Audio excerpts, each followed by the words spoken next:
Vrees vorm 'n nuwe gewoonte. Besef jy dat 45% van ons gedrag terwyl ons wakker is suiwer gewoontegedrag.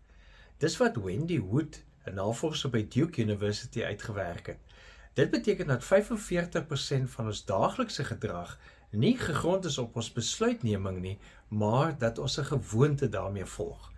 Dis verstaanbaar want ons breine probeer die heeltyd energie spaar en deur gedrag 'n gewoonte te maak, vorm dit 'n patroon van hoe die dag verloop en hoe ons terselfdertyd dan energie spaar.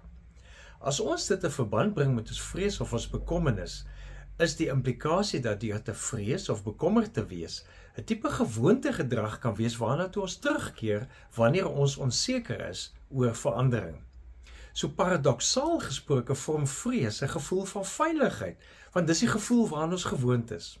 Nou, om dit te deurbreek vra dat ons doelbewus dit moet die patroon sny, onderbreek, die stelsel of gedrag verander. Iets of iemand moet daardie patroon vir jou help deurbreek. Toe God vir Josua die opdrag gee om die vreemde wêreld van die beloofde land met al die moontlike vyande en al die moontlike onsekerhede binne te gaan, het God 3 keer vir Josua gesê hy moet sterk en vasberade wees. Derde keer is in Josua 1 vers 9. Ek self gee jou die opdrag. Wees sterk, wees vasberade.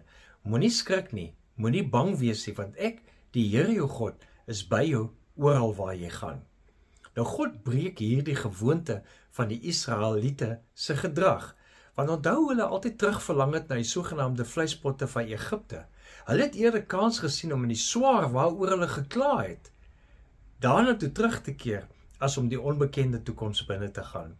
So al het hulle gekla oor die slegte situasie in Egipte, was die gewoontegedrag vir hulle baie meer betekenisvol, baie meer veiligheid vir hulle gegee, baie minder vreesagtig gewees as die nuwe situasie.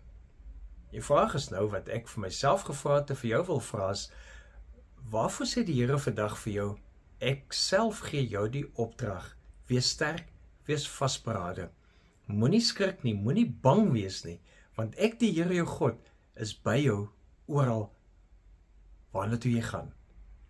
Breek nou die vrees saam met die Here, deur die nuwe binne te gaan saam met die Here en so 'n nuwe groeigewoonte aan te leer. Leef geïnspireerd.